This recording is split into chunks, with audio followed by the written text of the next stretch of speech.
भाइयों और बहनों, आप सभी को मेरा जय भीम, आदाब, सत श्री अकाल, नमस्कार। साथियों,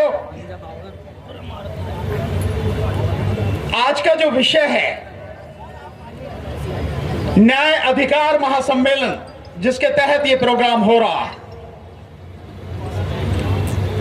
है तो संविधान की बात, क्योंकि संविधान की जो प्रस्तावना है अगर आप उसमें देखते हैं तो शुरू में सबसे पहले यही कहा गया है, सामाजिक, आर्थिक और राजनीतिक न्याय।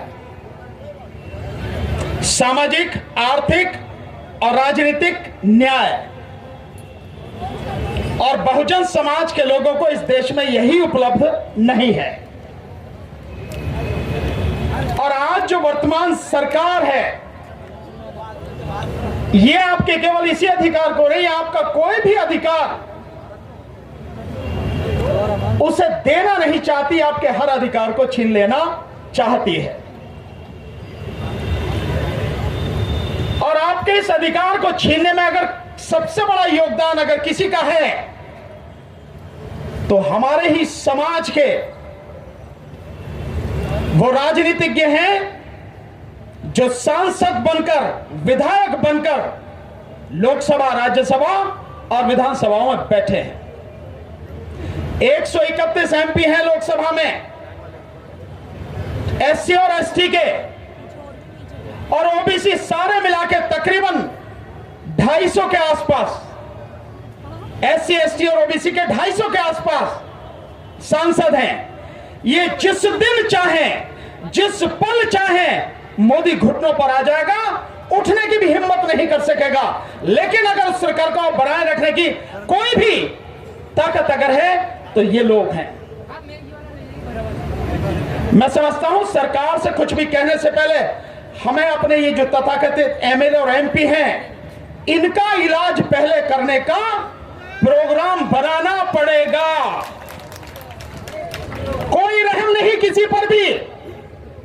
अगर वो केवल अपने स्वार्थों के लिए संसद में बैठे और समाज का हिस्सा होते हुए भी समाज के लिए कुछ नहीं करते तो सबसे पहले इनका इलाज करना पड़ेगा। हमारे समाज के असली गद्दार यही लोग हैं। केवल एक नाम लेने की बात नहीं है कि किसी का नाम लो, आप सारे के सारे उसी कैटेगरी में है। सब इनका काम पहले ठीक करना पड़ेगा। आप सब जानते हैं जितने कानून भी पास हुए हैं संसद में, ये लोग उन कानूनों को पास कराने में सरकार के साथ खड़े थे। आर्थिक आधार पर संविधान के विरुद्ध जो 10% आरक्षण हुआ था उसमें भी इन सब लोगों ने वोट दी थी।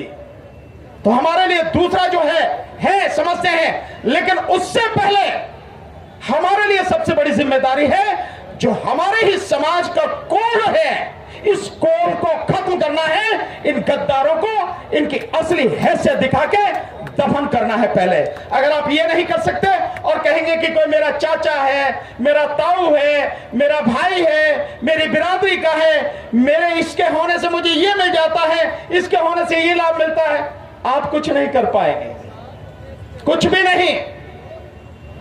आपको ध्यान है जिस समय पुणे पैक्ट के बाद में 1935 के जो कानून बना उसके बाद जो चुनाव हुए और उस चुनाव में जिस तरह से कांग्रेस पार्टी में अपने ही समाज के लोग बड़ी संख्या में जीत कर आए थे, और उसके बाद जो उन्होंने काम किया कि जिस पार्टी के थे उसके बंधुआ मजदूर बन के ही वो रह गए, तभी बाबा साहब ने कहा था कि बेशक ये मेरे समाज के लोग हैं लेकिन समाज के नहीं है, ये किसी काम के नहीं है। हमारी सबसे बड़ी दिक्कत ये है। दूसरी बात साथियों, आपके जितने भी मुद्दे हैं, ये प्रोग्राम जो भी साथी ऑर्गेनाइज कर रहे हैं उन्होंने जितने भी मुद्दे रखे हैं, हकीकत में वो मुद्दे हम सबके जुड़े हुए मुद्दे हैं। मैं उन सब मुद्दों से सहमत हूं। मेरी असहमति इस बात से है, ये मांगना आप कब छोड़ोगे भाई?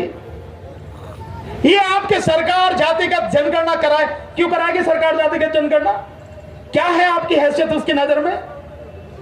जो सरकार आपके सारे अधिकार छीन के बैठी है, जो सरकार आपको पूरी तरह से दफन कर देना चाहती है, ओबीसी की आबादी इस देश में 52%, मंडल आयोग के हिसाब से उसको आरक्षण दिया 27%, और उसमें भी आज की तारीख में जो आरक्षण है वो आरक्षण 9% है जो भरा हुआ एक्चुअल में है।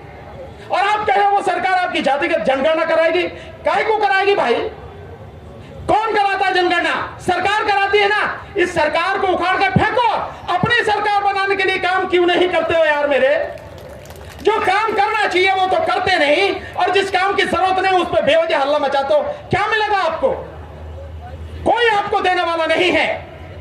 आप समझ रहे हैं जब हिंदू राष्ट्र की बात हो रही है और उसके लिए वो लगातार काम कर रहे हैं, विपक्ष को पूरी तरह से तबाह किया जा रहा है, हर आदमी के अधिकार छीने जा रहे हैं, आपका रिजर्वेशन बिना किसी कानून का उन्होंने खत्म कर दिया और सुप्रीम कोर्ट भी उनके साथ में कंधे से कंधा मिलाकर खड़ी है, तब आप क्या करोगे भाई?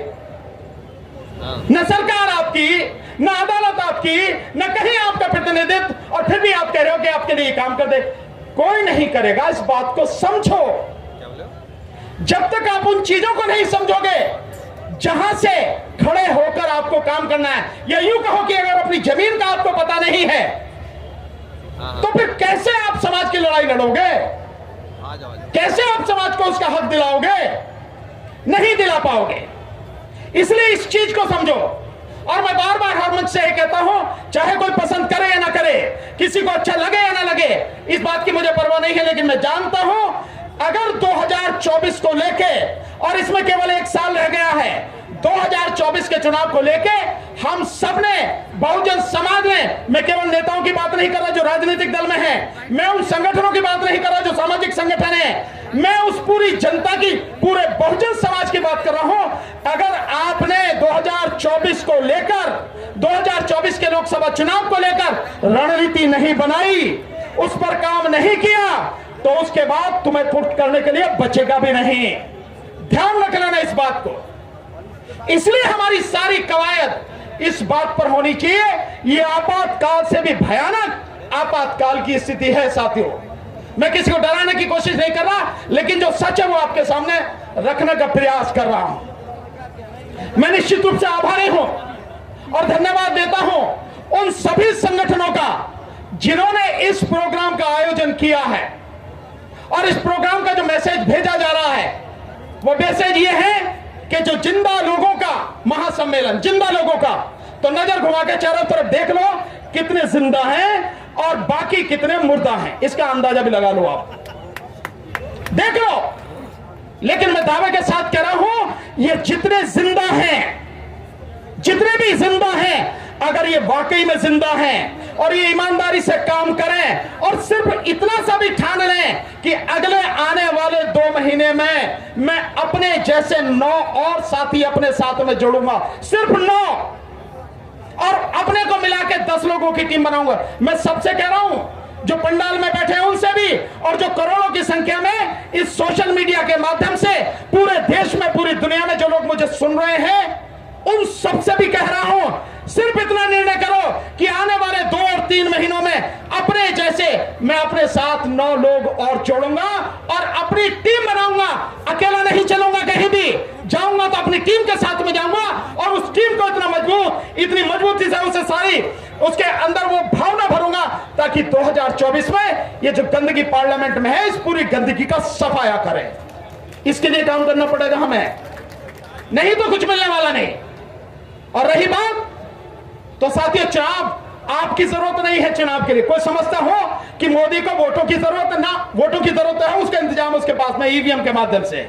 जनता की जरूरत नहीं है उसको, जनता की कोई उसे जरूरत ही नहीं है, और इसलिए जनता से लेना देना नहीं, जनता के सुख दुख से लेना देना नहीं है। उसके पास ईवीएम है, और ईवीएम के साथ साथ चुनाव आयोग जो उसकी गुलामी करता है, और शासन प्रशासन में बैठे हुए एसएसपी, एसपी, कलेक्टर जो उसकी गुलामी पर उसका हुक्म बजाते हैं, और उसके लिए बीजेपी के हारे हुए कैंडिडेट को जीता हुआ डिक्लेयर करते हैं, वो सब है उसके पास में।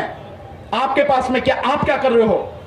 आपको करने की जरूरत है, आपको समझने की जरूरत है। ये चाहे फौज भी लगा दी जाए, उस सब के बावजूद भी तुम्हारी वोट तुमने जिस कैंडिडेट को दी है, जिस पार्टी को दी है, 2024 के चुनाव में उसी के खाते में गिनी जाए, इसका इंतजाम भी आप ही को करना है।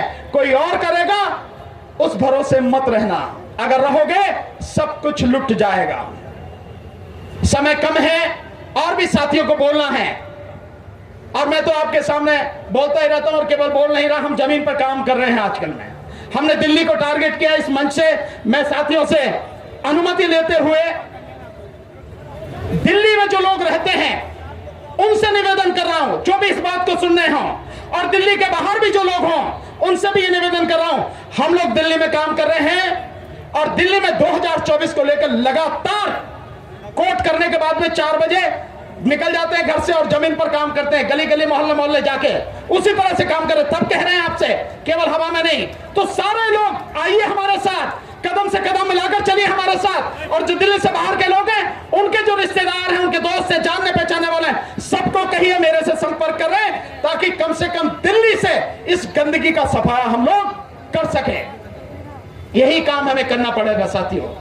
लड़ाई हमारी बहुत बड़ी है, पर मैं मानता हूं दूसरे की तरफ उंगली उठाने से पहले देखिए मेरे हाथ को, अगर मैं आपकी तरफ उंगली उठा रहा हूं तो ये 3 उंगलियां मेरी तरफ हैं। इसका मतलब दूसरे पर उंगली उठाने से पहले 3 गुना काम मुझे अपने अंदर करना पड़ेगा, और ये काम मानव साहब काशीराम जी ने किया।